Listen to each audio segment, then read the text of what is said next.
오늘 본문에서 바울은 먼저 디모데에게 기도의 삶에 대해 권면합니다. 1절부터 4절에 보면 모든 사람을 위해 기도하라 그럽니다. 그것이 하나님 앞에서 선한 일이요 하나님이 기뻐하시는 일이라는 겁니다. 1절에 보면 간구와 기도와 도고와 감사가 나오는데, 간구와 기도와 도고는 비슷한 의미의 단어들로서 굳이 구별할 필요는 없습니다. 다양한 형식의 기도를 뜻한다, 이렇게 보시면 되겠습니다. 그리고 감사는 말 그대로 감사의 기도를 말합니다. 바울은 모든 사람과 연관해 다양한 방식의 기도를 드리라고 권하는 겁니다. 바울은 모든 사람을 위해 기도하라고 하면서 특별히 임금들과 권세 잡은 자들을 위하여 기도하라고 합니다. 임금들과 권세 잡은 자들을 특별히 언급하는 것은 당시 상황에서 임금들과 권세 잡은 자들이 교회를 핍박하는 주된 세력이었기 때문입니다. 성도들은 이 핍박자들을 위해 기도할 필요를 많이 느끼지 못합니다. 그러나 바울은 핍박하는 자들을 위해서 특별히 기도하라, 이렇게 권하고 있는 겁니다. 그들의 권세로 인해서 성도들의 신앙이 영향을 받기 때문입니다. 통치자들의 정책이나 결정은 그리스도인의 삶에 직접적인 영향을 미칩니다. 그러니 통치자들이 바른 선택과 결정을 하고 바른 정책을 펴서 사회가 안정되고 신앙생활이 해방받지 않도록 기도하라는 겁니다. 아울러 통치자를 비롯한 모든 사람을 위해 기도해야 하는 또 하나의 중요한 이유는 모든 이들의 구원을 위해서입니다. 4절 말씀처럼 하나님은 모든 사람이 구원을 받으며 진리를 아는 데 이르기를 원하십니다. 그리고 예수 그리스도는 모든 사람을 위해 자기를 대속물로 주셨습니다. 이 예수님만이 하나님과 사람 사이의 유일한 중보자가 되십니다. 다시 말하면 죄인된 인간이 하나님께 나아갈 수 있는 유일한 통로이십니다. 하나님은 모든 사람이 이 유일한 구원의 길인 예수를 알고 믿고 구원받기를 원하시는 겁니다. 그러므로 교회와 성도들은 모든 사람의 구원을 위하여 기도해야 합니다. 비록 핍박하는 자들이라 하더라도 그들의 구원을 위해 기도해야 합니다. 하나님은 모든 사람이 구원받기를 원하시기 때문입니다. 당시 에베소 교회 안에 들어온 거짓 교사들은 비밀스럽게 전수되는 특별한 지식을 깨달은 사람만이 구원받는다, 그렇게 가르쳤습니다.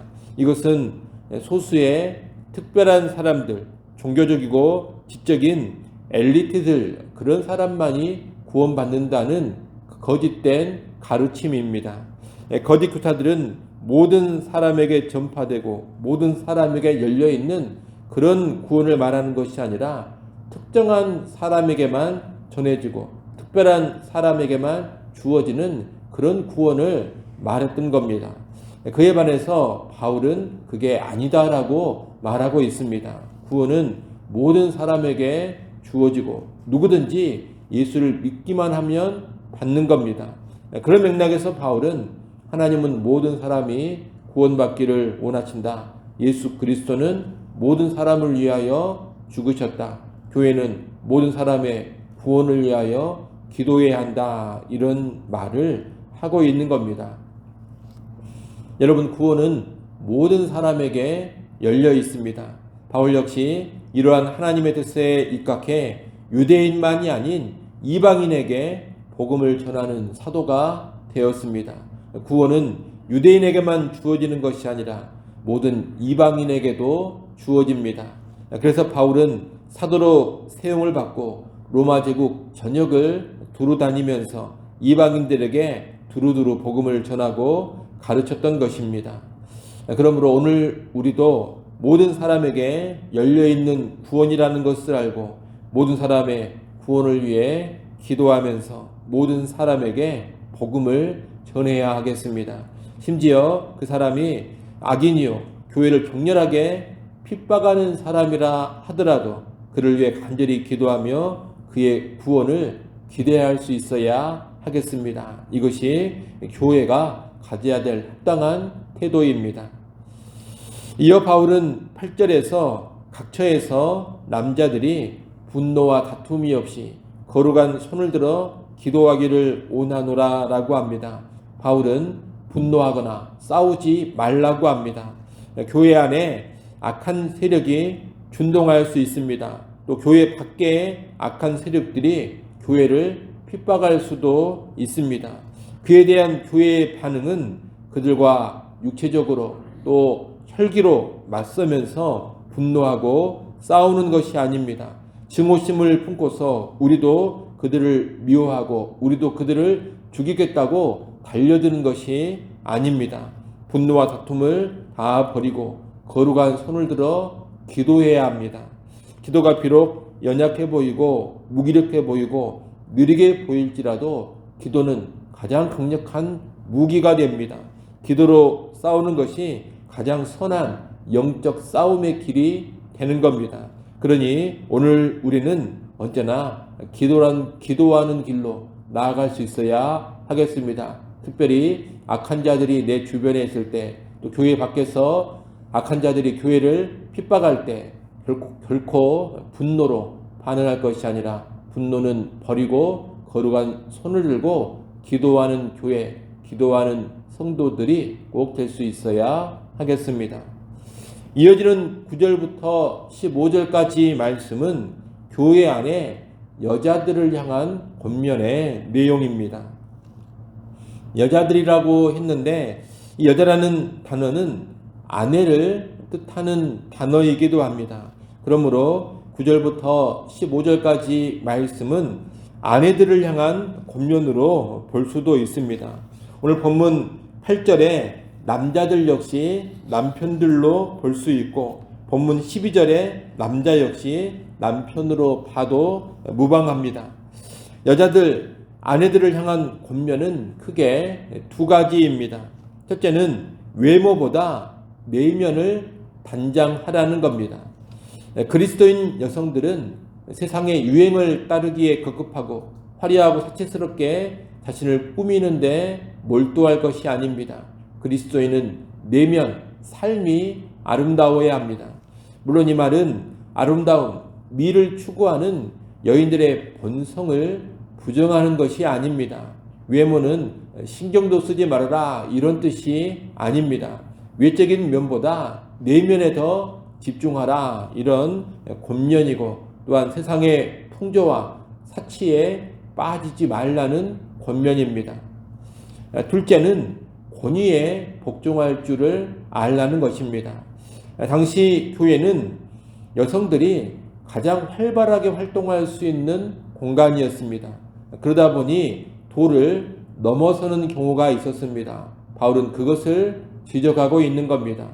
그리스도 안에서 자유하고 그리스도 안에서 남자와 동등한 존재임이 확인되지만 그럼에도 불구하고 여자 아내는 남편에게 복종하는 것이 하나님의 질서입니다.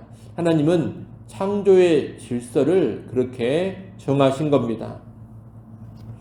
물론 이것은 기능상의 질서를 말하는 것이지 결코 존재론적인 우열을 말하는 것이 아닙니다. 존재 그 자체로 보자면 남자나 여자 모두 하나님의 형상으로서 똑같이 귀합니다. 다만 남자와 여자가 있을 경우 남자는 또는 남편은 다스리는 머리의 기능, 머리의 역할을 하고 여자 아내는 남편을 돕는 역할을 하는 겁니다. 이것은 기능상의 차이일 뿐입니다. 그런데 여성들이 당시 교회 안에서 다양한 활동을 하고 말씀을 전하고 가르치는 일도 하면서 이런 질서를 무시해버리는 그런 경향이 생기곤 했습니다. 교회에서도 남성들을 다루며 주관하려고 했고 가정에서도 남편을 가르치려 하고 남편을 주관하려고 하는 그런 양상이 나타나곤 했던 겁니다. 바울은 그것을 경계하며 금하고 있는 겁니다. 창조의 질서를 언급하면서 지켜야 될 질서를 지키라고 합니다. 오늘날에도 이 원칙은 유효합니다. 교회와 가정에서 여성들은 다양한 영역에서 활동할 수 있습니다. 하지만 그럼에도 남성의 리더십을 인정해야 합니다. 그런 측면에서 여성이 교회의 공적 대표가 되는, 다시 말하면 교회의 목사나 장로가 되는 여성 안수는 바람직하지 않다고 볼 수 있습니다. 물론 여성이 교회 안에서 가르치는 일은 할 수 있습니다. 목사와 장로의 지도 아래 얼마든지 말씀 가르치는 일을 여성들도 할 수 있다는 겁니다. 가정에서도 마찬가지입니다. 남편을 존중하고 남편에게 순종할 줄 알아야 합니다. 외적인 경우, 특별하게 예외적인 경우는 있을 수 있지만 보편적인 원칙은 그래야 합니다. 15절 말씀은 좀 난해한 구절입니다. 일단 15절 말씀은 한번 읽어보겠습니다. 15절 함께 읽습니다. 그러나 여자들이 만일 정수감으로써 믿음과 사랑과 거룩함에 거하며 그의 해산함으로 구원을 얻으리라. 아멘. 방금 말씀드린 것처럼 난해한 구절인데 두 가지 견해가 타당성이 있습니다. 하나는 여성이 종교적인 활동을 활발히 하지 않더라도 가정에 충실하고 자녀를 출산하고 양육하는 과정에서 정수감으로써 믿음과 사랑과 거룩함에 거하면 구원받기에 충분하다는 겁니다. 특히나 이 에베소 교회 안에는 결혼을 금하는 거짓 교훈이 가르쳐지고 있었습니다. 거짓 교사들은 결혼하고 출산하고 양육하는 일은 영적이지 않고 그런 일은 구원에 오히려 방해가 된다. 그렇게 가르쳤던 겁니다. 하지만 바울은 여성이 감당하는 출산과 양육도 영적인 일이고 구원에 전혀 방해되지 않고 오히려 그런 과정을 통해서도 구원에 이룰 수 있다고 말하는 겁니다. 15절을 또 다르게 하나 보는 것은 이 15절 맨 뒤에 구원을 얻으리라 이 말을 불신 남편의 구원으로 보는 겁니다. 헬라어 원문으로 보면 그렇게 보는 것도 충분히 가능성이 있습니다. 그리스도인 아내가 가정에서 불신 남편을 가르치려고 하고 주관하려고 하는 그런 방식이 아니라 오히려 남편에게 순종하고 정수감과 믿음과 사랑과 거룩함으로 살아간다면 그 모습, 그 삶을 통해서 남편이 구원에 이를 수 있다는 겁니다. 물론 그런 삶을 사는 것이 쉽지는 않습니다. 아주 수고롭습니다. 그래서 그 삶이 마치 무엇과도 같으냐? 해산하는 것과도 같습니다. 참고 인내하며 남편의 권위를 인정하고 순종하면서 정숙, 경건, 거룩으로 사는 것이 아주 힘겹지만 그 해산하는 수고를 통해서 남편의 거듭남이 있게 되리라는 겁니다. 아내의 행실을 보고 남편이 감화를 받아서 예수를 믿게 된다. 이런 뜻입니다. 이렇게 볼 수도 있는데 방금 말씀드린 두 가지 견해가 모두 다 타당성이 있습니다. 요지는 무엇이냐? 여성이 여성의 역할, 아내가 아내의 역할 감당을 잘 한다면 그것이 큰 유익을 가져오게 된다는 겁니다. 오늘날은 양성평등 같은 것이 많이 강조가 돼서 남녀의 차이를 두지 않으려고 합니다. 성 역할을 규정하는 그 자체를 부정적으로 보고 거부합니다. 여자는 머리 역할을 하지 않는 것이 창조 질서다. 이런 이야기를 하면 큰 반발이 일어나곤 합니다. 하지만 성경은 분명히 그 질서를 말하고 있습니다. 물론 여성들이 비인격적 대우를 받고 여성들이 소외되거나 학대받는 일은 결코 있어서는 안 됩니다. 하나님의 형상이요 남자와 동등한 존재로서 여자는 아주 소중히 여김을 받아야 합니다. 결코 차별받지 않아야 합니다. 그러나 그렇다고 해서 남성과 아무런 기능의 차이, 역할의 차이 없이 산다는 것은 성경적이지 않습니다. 보편적인 성경의 원칙은 교회와 가정에서 남성이 머리 역할을 하는 겁니다. 이것을 인정하는 것이 이 시대의 풍조에서 쉽지는 않습니다만 우리는 그리스도인으로서 성경의 가르침을 따르는 것이 합당합니다.